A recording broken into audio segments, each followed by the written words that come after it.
Hello, this is Mr. Gilmore with the 1.1 Points, Lines, and Planes lesson. Before we begin, I do want to point out a few things that you're going to see on screen. These things are in the upper left-hand corner. The very first one is a slide counter. I intend to put a slide counter on every single one of the notes and also the video notes so that you know what to expect and how many slides to expect in that lesson. The other thing you'll notice is a red star. What the red star is, I intend to communicate with you that this is an important slide, meaning I would love for you to copy it down into your notebook. Not all slides will have a red star, and the slides that don't have a red star, I'm not saying that they're not important, because they are important. It's just that they're not necessarily information that needs to go into your notebook. So be on alert for the slide counter and watching for those red stars throughout each of these video notes. So let's jump right into things. We are going to get to points, lines, and planes, but before we get there, I do need to start off with a word. Our very first term that we're going to encounter today is the term definition. You're going to learn very quickly from this very first lesson that the system of geometry that we're building is very much unlike any system you've encountered so far in your school career. You've been experiencing a lot of algebraic preparation, such as manipulations of numbers or of expressions. But the tools of geometry are not of that. And really, the tools of a mathematical system are not of numbers and expressions, but rather of words, which means you're going to encounter a number of different definitions and terms in their first chapter. In fact, chapter 1 has quite a bit of our terms, but we're not going to see these terms as just words on a page. These are going to be the tools of our trade. We're going to use these words, these facts, to build things out of them. So these are the when I see a definition or a term, I see that as a tool. I see that as a building block that we'll begin to build our system with. So to begin, we start with the word definition, because I'll be asking you or giving you what is the definition of several of the terms we see. And in order to understand what a definition is, we've got to define that. So when we say we define a term, what we're doing is we're listing the properties of that term, of that properties of that object, so it must be of that term. So for example, of a definition, if let's say I talk about prime numbers, and you may not understand or remember what a prime number is, but if I want to describe a number on in our number system that is prime, I need to give a definition for it, which means it has to meet certain properties. So here's an example. Prime number is a positive integer with precisely 2 divisors, which means if I come across any number that satisfies those properties, I can point at that number and call it prime. And you're going to be seeing that that's what we're going to be doing with a lot of our figures today, where we're going to encounter a figure and we're going to give it a list of properties to that figure so that we can distinguish that figure amongst other different figures that we encounter. So let's begin with points. Points are the fundamental or the foundational building blocks of our system. Everything that we are encountering in our lessons from today on will consist of points. Now, what is a point? A point has no length or width or depth. Essentially, think of a point being a location that has no dimension to it. The way Euclid put points, he said they have no part. Now, here's interesting. He said they have no part, yet they are a part of everything. That's something kind of deep philosophically to think about. But a point does not actually represent any sort of dimension to it. It just simply means there is a representation of space here that I want to give location to. Now, to name points, we use capital letters. So down in our diagram here, we have points A, B, C, and D. And I labeled them with capital letters, A, B, C, and D. And I could add another point into our space here and call that point E.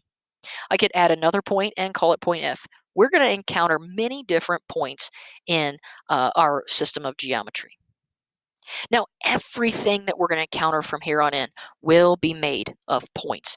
Anything such as triangles, circles, lines, planes, whatever we have is really just a collection of points. And it's really a collection of many, many, many points that go together to form these diagrams, to form these figures. So think of anything we see is really broken down into simply points. Now we move on to lines. How do we define lines, or how do we look at what a line is? Well, a line is really built using points. Now, how are those points then arranged? They're arranged so that they form a limitless, widthless length.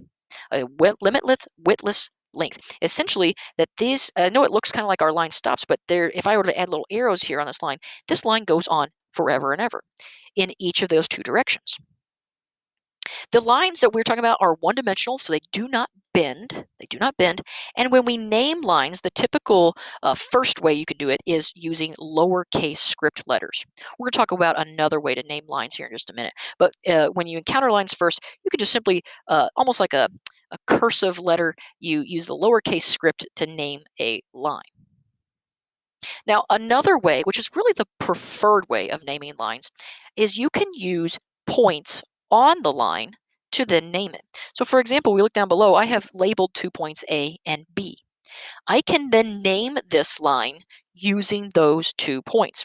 I could either use the word in front of those 2 points, such as line AB, or I can stick a symbol over top of the 2 points AB to represent that I'm describing a line. Notice that the little symbol includes little arrows over that, right? This little bar with little arrows to denote that this is a line. It's going to go infinite in either direction. It's limitless in either direction, and we're describing that line.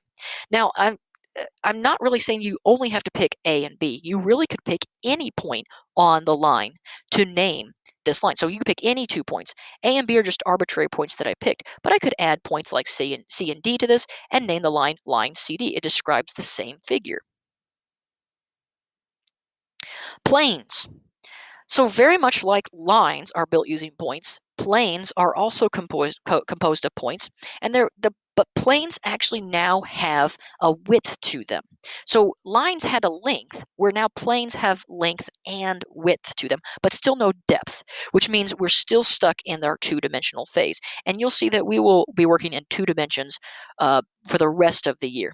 Now, planes are infinite. So how do we actually represent a plane in space? It's almost like you would draw some sort of quadrilateral, and that quadrilateral we would imagine then expanding in all directions. So it's hard to draw planes, and what we're going to really be doing is assuming that everything we encounter is of a plane. So the board will be a plane, your paper will be a plane. That's the plane that these points and lines are going to interact in. I've already began using several of these prepositionals to use within several phrases we've encountered. I've already used phrases like on or in. One other case we're going to see is like the words through and between. When we encounter interactions between points and lines, if I were to say a point is on a line, that means that point is part of that point is part of building the line that we're on. Or I could also say a line passes through that point. Still means that that point is part of that line. Another thing we think about in like planes is we can say a point or a line, they are on a plane or they are in a plane, meaning they're part of the makeup of that plane. Every point or of the line or every point that exists there is part of that plane. And then lastly, there is the word between. And this one is actually going to be most used when we use the word between. Because what we say with the word between is that the points are going to be all on the same line.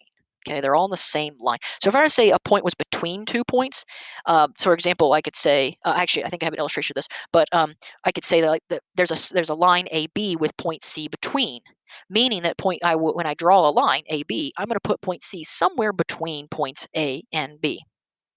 Here's an illustration of the words on and through. So I have point A is on line M, that's using that preposition, and I could also say line M passes through point A, meaning that it's really the same diagram. I'm just using 2 different prepositional phrases to describe what I'm seeing here. This is the in or on illustration with planes. To name a plane that's not really needed, we won't be really naming planes here in the future, but to name a plane, you use an uppercase script letter. That's why we see this kind of script P. This is plain P below.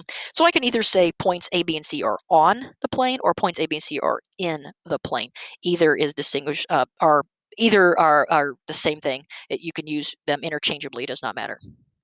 Yeah, here we go. This is the one I'm really looking forward to. The word between.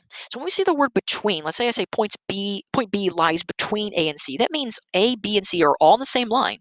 And as I'm traveling from point A to point C, I will cross through or pass through point B. So it must be on the same line when we talk about the word between. And because you're going to see that word between come up in a couple other definitions and descriptions we see in the future. Now, I've used this word already several times, but I really quickly, I want to give a definition for it. It's the word figure. So if I say, hey, refer to this figure or refer to this diagram, what I'm really referring to then is, well, the set of points. So a figure is really one or more points that we're going to see. I could even say that's a zero pointed, but that's actually kind of trivial because there is no figure then. But if I say a figure is defined to be one or more points, that means everything we're going to study, points, lines, planes, angles, segments, rays, triangles, quadrilaterals, circles, you name it, are all figures. And so if you ever see that word figure come up in a worksheet or in a description, simply meaning the diagram that's at hand, that's the collection of points that we see. So we used that word between earlier that said, hey, all the points are on the same line. I want to give a word for that because you're going to use that word quite often. It's called collinear. Collinear is where we find two or more figures, right? Remember, figures are sets of points, two or more figures on the same line. And usually we encounter points to be collinear. We could also have collinear rays or collinear segments, but typically we refer to points as being collinear. And it's easy to remember collinear's definition because the word tells you what it is. Co means same, and with inside the word collinear we find the word line. So we use the root word co, meaning same, and that word line, same line. Oh, that's easy. Collinear means all figures are on the same line. All right. We also have one that's for coplanar, meaning that all the figures lie in the same plane. And we'll see that word coplanar come up in a couple of definitions we see down the road. So co, again, meaning same. I know it's not spelled correctly, but plane is the word we get out of co, the word coplanar, and that means same plane. That's where we find those figures in there. So we have collinear, all figures on the same line, and also coplanar, which means all figures are in the same plane. This is a quick illustration of what it means for points to be collinear and some points to be not collinear. So if we look at the diagram here, we have line AB with point C on the line. We can see that we could safely say that C is on that line, and we can say that A, B, and C are collinear because a line passes through them. However, if we look at points A, B, and E, A, B, and E, are they collinear? No. See, the line passes through A and B, but there's no way that I can get that line to bend over to point E. I can't just get that line to go through point A at any way. So that's not collinear. I'm actually forcing E to not be on the same line as AB.